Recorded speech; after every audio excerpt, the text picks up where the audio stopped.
Essa longa batalha que perdura pela noite já exausta a maioria dos aventureiros.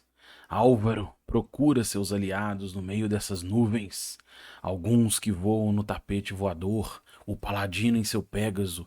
Onde eles estão? De repente, do meio das nuvens surge o dragão. O dragão bafora um jato de fogo quente, de fogo antigo. O seu grifo não resiste. Álvaro começa a cair em queda livre no meio desse cenário todo nebuloso. O que você Não tem faz? problema, não tem problema, me deixem cair. Dessa altura eu vou tomar aí uns 15 D6 de dano. Isso não é suficiente para matar o meu personagem que tem 92 pontos de vida. Continuem batalhando, continuem batalhando. Deixa eu cair, vocês logo logo vão matar esse dragão. Ho, ho, ho, ho, ho. Salve aventureira, salve aventureiro, bom dia. Eu sou o Kiral e hoje eu vou falar um pouquinho com vocês de como eu trato os pontos de vida no RPG, como tratar pontos de vida no RPG, como eu trato na minha mesa, mais especificamente para compartilhar esse XP, que é o grande objetivo que a gente tem aqui. Então, nessa pegada desse cenário que eu simulei aqui no início, é muito comum, você que já joga RPG deve ter visto isso acontecer algumas vezes, de você tratar o ponto de vida nessa maneira. E não é o que eu tenho abordado, não é como eu abordo nas minhas mesas, e é assim que eu quero, e é sobre isso que eu quero falar um pouquinho nesse vídeo, né? Então eu vou trazer, se a gente pensar, como que eu vou tratar? Eu vou trazer direto do Dungeon Master Guide original do Gygax para falar no design o que que ele via como ponto de vida. Vale a ressalva que o Gygax que a tradução, né, ponto de vida do inglês é hit points, então seria ponto de acerto. Eu mantive ponto de vida, que é a tradução mais comum, e olha o que ele descreveu lá na página 82 do livro do mestre. Ponto de vida. Não é razoável supor que, à medida que um personagem ganha níveis em sua classe, que o ganho de pontos de vida seja correspondente à sua capacidade real de sustentar ferimentos. É absurdo afirmar tal suposição. Se vamos assumir que uma pessoa possa ser morta por um golpe de espada que cause 4 pontos de vida, como poder assumir que um herói, e no caso ele chama de herói um personagem, né, o texto, poderia em média resistir a 5 dessas estocadas antes de ser morto? Por que então o aumento do ponto de vida? Ele traz isso no texto e aí ele justifica.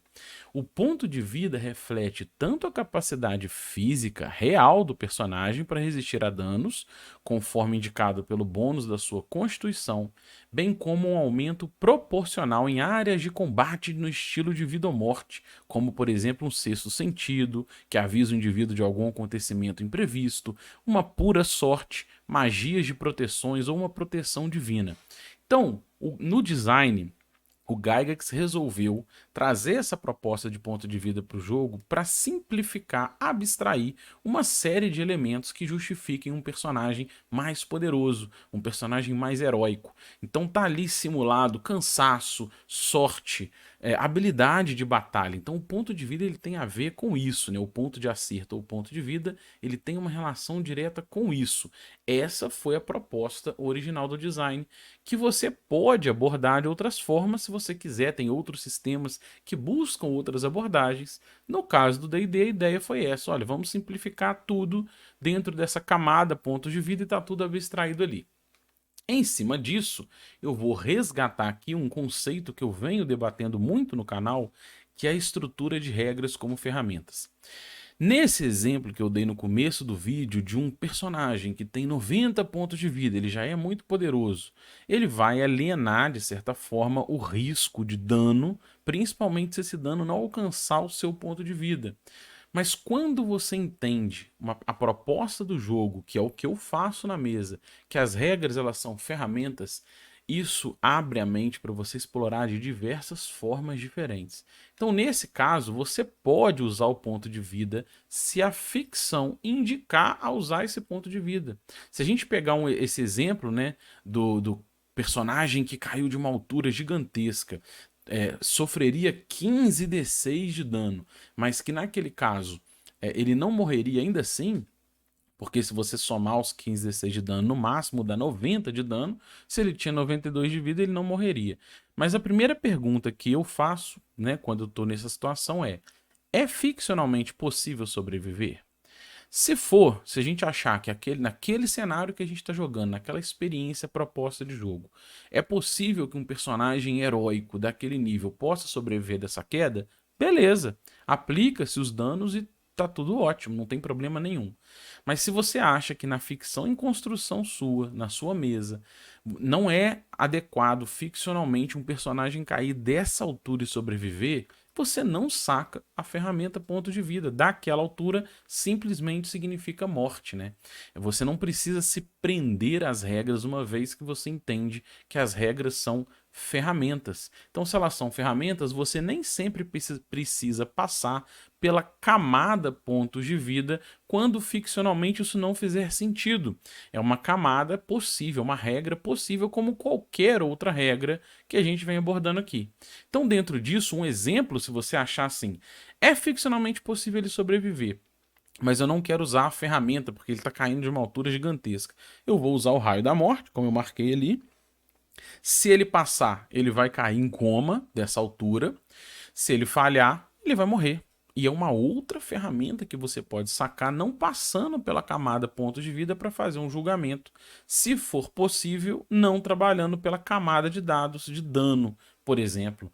E tá tudo bem, isso tem que ser negociado, tem que ser aberto à mesa, cada mesa vai encontrar a sua fórmula mágica, mas quando você trabalha com regras como ferramentas, esse tipo de flexibilidade, ele abre muito leque para você explorar a partir da lógica ficcional. Então eu vou trazer um exemplo na época da Rule Cyclopedia nessa pegada. Os personagens estavam descendo de um templo que eles estavam explorando, eles fugindo do templo com tesouros, e aí eu usei a proposta da carga, né? Eles estavam pesados e fugindo dos templários, que eram umas criaturas insetoides. Eles vinham descendo a mais de 10 metros de altura, e um dos personagens com carga pesada, cheio de tesouro, tentou descer rapidamente lá de cima. Quando ele, né, nesse momento pesado, descendo em fuga, houve um risco de queda. E aí a gente arbitrou por uma chance em 6 dele cair, e ele caiu. E caiu de uma altura de 10 metros. Nessa hora, você pode, se você olhar a regra que a cada 1,5 metro você aplica um D6 de dano, nessa pegada ele sofreria algo próximo de 6 D6 de dano. É uma camada, você pode usar o dano como regra. E na hora a gente usou a camada dano como ferramenta, mas como que foi feito o julgamento negociado com o jogador? O personagem dele, olhando os pontos de vida, ele tinha 44 de vida. E o que que a gente negociou na hora? Eu vou jogar, vamos usar essa ferramenta, eu vou jogar o 6d6 de dano. Vou jogar o 6d6 de dano. Se eu der mais do que metade dos seus pontos de vida, ou seja, mais do que 22 de dano, a gente vai assumir que você caiu dessa altura e bateu lá embaixo e está em coma. Não morreu, mas você vai estar desacordado. Bateu lá embaixo com um tesouro todo pesado, caiu em queda livre 10 metros e bateu em coma. Se eu der menos do que os 22 de dano, a gente vai assumir que você caiu, você vai estar ferido, eu vou te aplicar um nível de exaustão, você não vai conseguir correr e tudo, mas você vai sobreviver, você vai estar consciente, né? Você vai estar consciente ainda com os ferimentos. Na hora a gente só usou essa ferramenta, o jogador topou, a gente fez a aposta em cima de um lance de 6d6 de dano. Então, nesse caso, a gente usou as camadas pontos de vida como uma ferramenta de julgamento para mediar esse tipo de risco de um personagem caindo a 10 metros de altura. Então foi uma ideia, né, que a gente fez. Um outro exemplo, para quem não viu, vou deixar na descrição do vídeo, a gente fez uma live, eu fiz com o Matheus uma gravação do XP da vez, onde a gente comentou sobre um ladrão experiente, uma ladina experiente, tentando executar um sentinela, um guarda que estava adormecido sobre o cavalo. E como que a gente poderia explorar ficcionalmente isso sem passar pela camada de simplesmente aplica um dano. E na hora, batendo papo, a gente chegou na ideia de dentro da ficha, aquele sentinela que está ali dormindo, o primeiro risco era ele acordar, o cavalo acordar e fazer algum barulho. Mas um ladrão experiente, com chances altas de movimento furtivo, com carga leve, ficcionalmente poderia se aproximar sem fazer nenhum barulho. E na hora que ele iria cortar a garganta do sentinela, a gente poderia, por exemplo, usar o raio da morte como possibilidade. Ele faz um salvaguarda. Se ele falhar, ele morreu, cortou o pescoço e morreu. Se ele passar, ele estaria muito ferido, com a garganta cortada, mas ele teria sobrevivido. E aí ele poderia tentar agir acordando em cima disso. O que, que poderia acontecer? É uma possibilidade de você não passar pela camada ponto de vida e às vezes dentro da sua mesa, no jeito que você joga, tá tudo bem. Funciona, né? As ferramentas, elas têm esse nível de flexibilidade. E isso resolve uma série de amarras invisíveis que às vezes a gente se prende. Eu vou dar um exemplo, por exemplo, no famoso envenenamento de um rei. Muita gente fala, nossa, mas e se um rei muito poderoso, um guerreiro, em final de carreira, né, nível 10, nível 12, é óbvio que isso não seria o caso do Joffrey, mas um guerreiro muito poderoso aposenta e um caso de envenenamento na corte, uma campanha voltada à intriga, quem envenenou o rei? Como que um rei poderia ser envenenado se o veneno causa danos e se esses danos não são capazes de chegar no ponto de vida dele? É por isso que no D&D clássico, nas fichas do D&D clássico, tem a salvaguarda de veneno. Às vezes, o veneno letal, ele não vai passar pela camada do ponto de vida, é simplesmente uma salvaguarda contra veneno ou morre, que é o famoso save or die. Existe essa possibilidade, porque na ficção proposta existem venenos letais que não têm o ponto de vida como camada. É um veneno letal, tomou esse veneno, você tem uma chance real de morte. Quando você abre essa mente, uma coisa que eu gosto muito é de explorar até as possibilidades de dose. E se ele passar na salvaguarda? Mas o que pode acontecer? Às vezes tem uma série de efeitos colaterais que, mesmo passando no envenenamento, você sofre. Você pode ter uma diarreia, né, ficar exausto, ficar extremamente nauseado, mesmo passando, porque o veneno é letal. Doses mais cavalares podem não necessariamente aplicar a camada da salvaguarda. Doses muito absurdas é morte. Ou então você pode trazer penalidades na salvaguarda para doses maiores, né? E uma coisa que eu gosto muito de brincar é também com atributo. Alguns venenos que eu já trabalhei, trabalho em mesa, por exemplo, tem veneno que o personagem, uma pessoa envenenada, um personagem, uma criatura envenenada, faz uma salvaguarda contra veneno. Se falhar, ele toma dano, por exemplo, na Constituição, 1d6, todo dia. Se ele não tomar um antídoto, aquele veneno acumulado no organismo vai chegar à morte. Uma hora vai matar, porque cada dia a penalidade na salvaguarda é aumentada em 1 e cada falha, 1d6 de dano na Constituição. Então é um curso de ação extremamente perigoso para buscar-se um antídoto, usando danos em atributos. Eu também já usei dano em força para alguns tipos de veneno. Então, mais uma vez, traz a ideia da importância de usar atributos no jogo, para mim, para minha mesa, para o meu jeito de jogar. E mais uma forma de você pensar em riscos que não passam necessariamente pela camada ponto de vida, se isso não fizer sentido.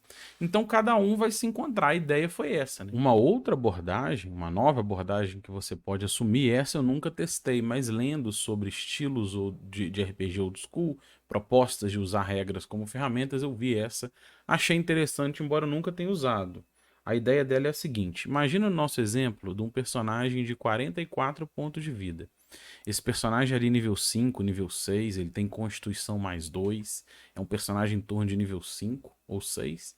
No nível 1, ele tinha um guerreiro, um D8 mais 2 pontos de vida. E de repente você até assume que o primeiro nível na sua mesa vai ser ponto de vida cheio. Então ele começa com 10 pontos de vida. E aí ele tem ali no nível intermediário, 5, 6, ele está lá com seus 44 pontos de vida. E você quer pensar em cenários como confrontar uma baforada de um dragão, armadilhas, venenos, essas possibilidades diversas que a gente tem, né?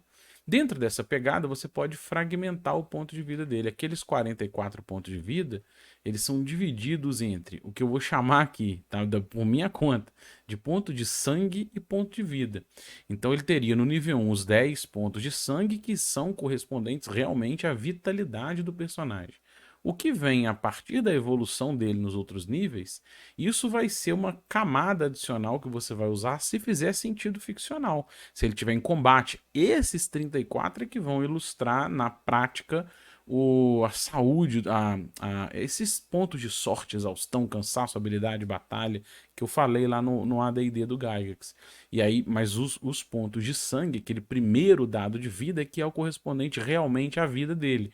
E aí você pode, nessa forma dividida, usar essas ferramentas juntas ou não, né? Você primeiro confere dano nos pontos de vida, nesses 34 pontos de vida, para depois no ponto de sangue, num cenário de batalha. Mas um cenário de surpresa, num ataque desatento, você pode ir direto no ponto de sangue.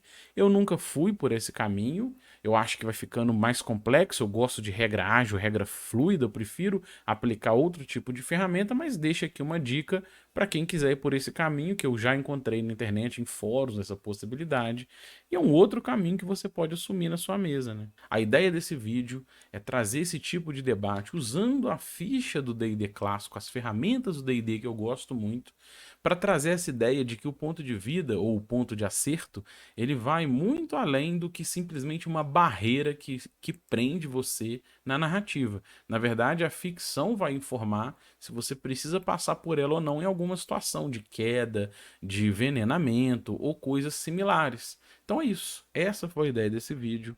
Se você gostou e quer ver mais conteúdo como esse, se inscreva no canal, deixe seu like e, acima de tudo, comente, porque o grande objetivo desse canal é compartilhar XP. Um abraço e até o próximo vídeo.